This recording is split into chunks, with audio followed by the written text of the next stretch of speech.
What's new, crew, and welcome back to my channel. My name is Cassandra if you're new, and today I'm bringing you guys along while I make some pizza crusts. These are all from scratch pizza crusts. This is not my recipe. I found it off Pinterest, but the website it originally came from was fullbelly.net. I'll link that blog down below if you want to go and see the original recipe or check out the rest of the things that they have on the website. I've never explored their website other than just this pizza crust, but it's my favorite pizza crust. I've tried a handful of crusts. This one is by far the best. It's very soft, but it gives the crust on the outside, and it stretches really well. I don't have to fight the pizza dough. It's a very relaxed dough, and it was very beginner friendly, so that's why I stuck with this pizza crust after I tried it a couple times. It also freezes really well, so we're gonna make the pizza crust, and then at the end I'll talk you guys through what your options are when it comes to storing it, using it, cooking it, all of those things. I do want to mention this recipe does ask for a pizza stone. I don't have one of those, so if you read the recipe and you're like, I don't have a pizza stone, this recipe is not going to work for me, it will. I've never used a pizza stone. I just cook it in my regular oven on like a Walmart $4.99 pizza pan, and it works just fine. So everything you're going to need for this recipe, you're going to need water. Tap water is totally fine. Some sort of yeast. I use fast rising yeast. It's my favorite kind of yeast, instant yeast. I'm just using this Fleshman's bread machine yeast, whatever kind of yeast you like. The recipe actually calls for yeast packets, but it's more cost efficient to buy it this way. That's how I do it. Salt, a little bit of olive oil, some sugar, and of course flour. Just a couple of ingredients, and let's go ahead and hop into the pizza crust. I am going to be using my KitchenAid today. If you don't have the KitchenAid, you can always use a hand mixer. That'll work just as well. But right here in the bottom of my KitchenAid, I have 1.5 cups of warm water. It's lukewarm. You don't want it to be too hot because you'll kill your yeast. In this bowl, I have 3 tablespoons of yeast. I'm going to dump that all in with my water. And I'm just going to stir it with my mixing spoons here. If you wanted to, you could hook it up to your KitchenAid. Just give it a quick stir in the KitchenAid. But I tend to do it this way. I don't even have my KitchenAid out on my counter yet. I'll do that after I do this step, just because I like to let my yeast froth a little bit in the water. You'll see it start to bubble. You can see already my water is starting to turn a different color. It's not clear anymore. I like to just let this sit for just a couple minutes, 1 or 2 minutes, just while I'm getting my KitchenAid ready and some of my other ingredients pulled out.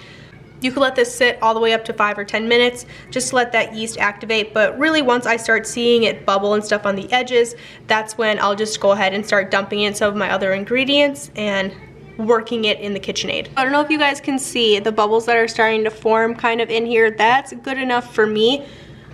Now what I'm going to do is dump in some of my other ingredients here. I'm going to start with 1/4 cup of oil.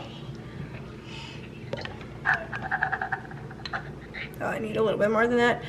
I don't dump these ingredients in the same order every single time. I don't think it really matters. I've never had an issue with this pizza crust. That's another reason why I like it. I can kind of just dump in whatever, however, and it's never affected the outcome of my pizza crust.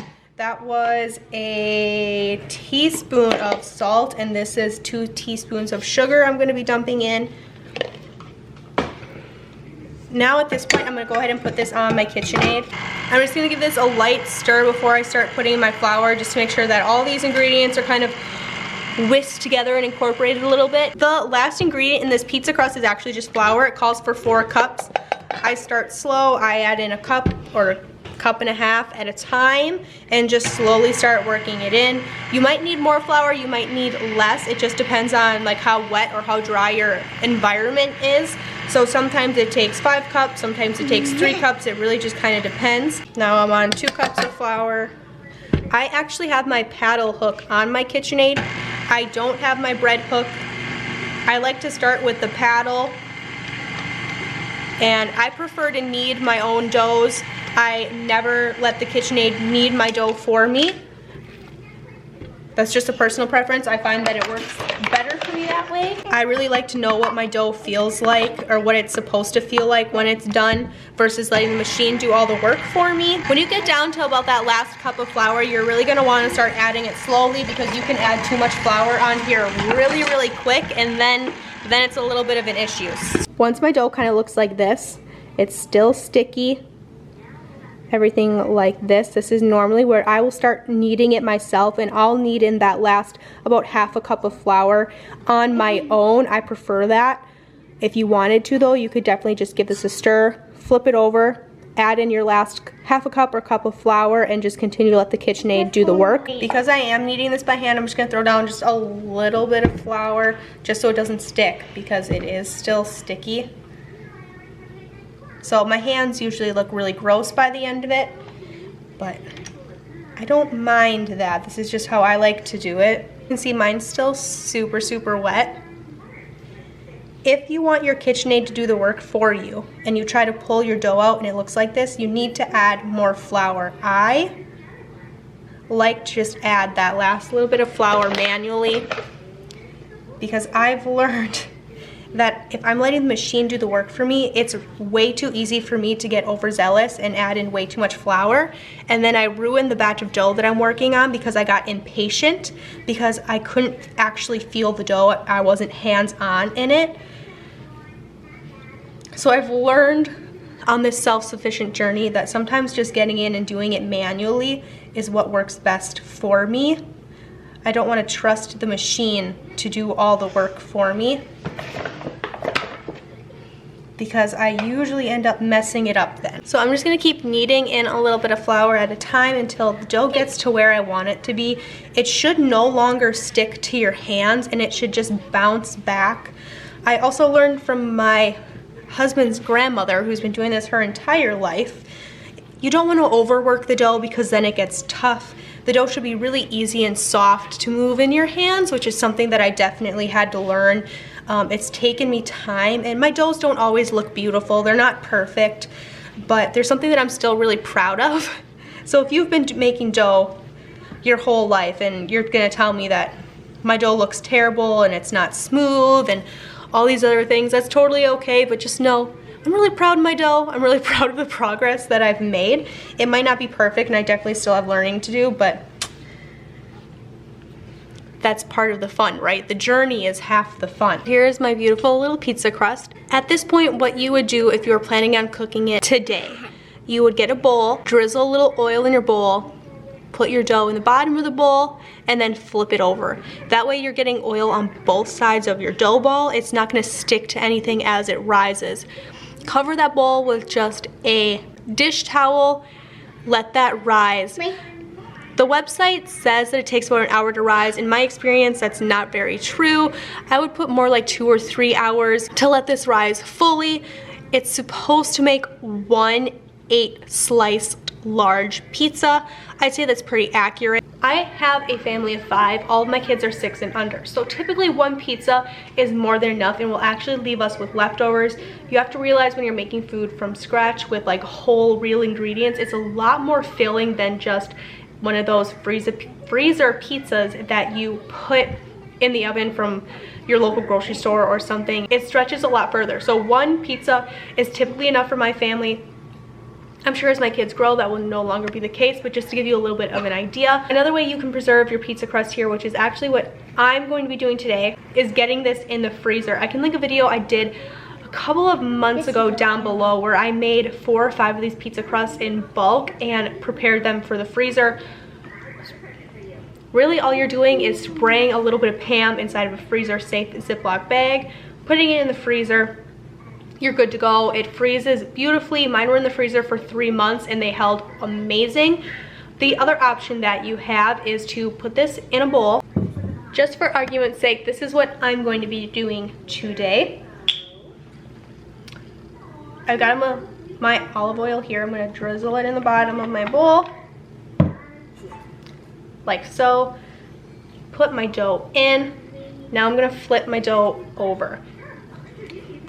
This is going to help the dough from drying out, and it's going to keep it from sticking to the bowl as it rises or whatever. You could take saran wrap, tin foil, whatever you want to do. I'm going to place this in my refrigerator, and this is good in the refrigerator for up to 3 days. This will be an awesome way to meal prep. You could whip up 1 or 2 of these crusts on a Sunday night, and then sometime before Wednesday or Thursday, your family could have homemade pizzas and the crust is already in the fridge. All you have to do is throw the cheese and the sauce on it and your toppings and you're good to go. I will link down below a couple of videos where I've used this pizza crust in meals. A couple of ways we like to use this pizza crust is obviously for homemade pizzas. That's the most common way. Recently, I made that pizza crust, spread it out on just a cookie sheet. I brushed over a little bit of melted butter, put cheese on top, and we had buttered cheese sticks.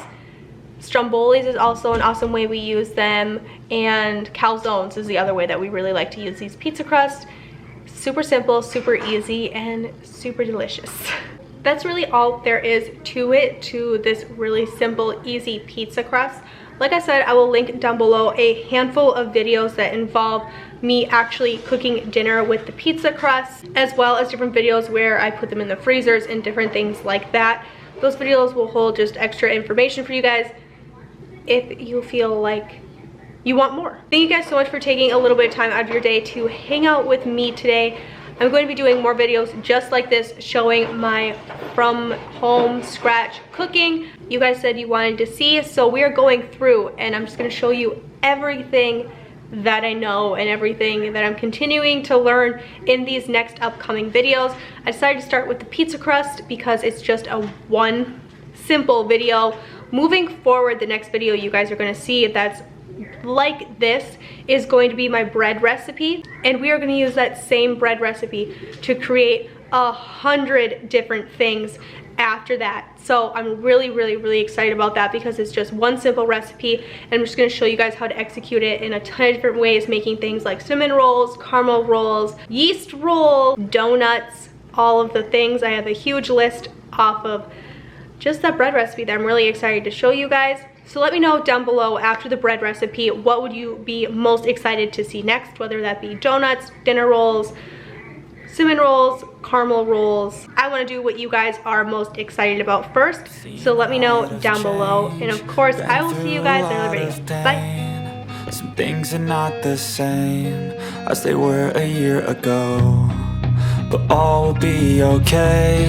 I move on each and every day.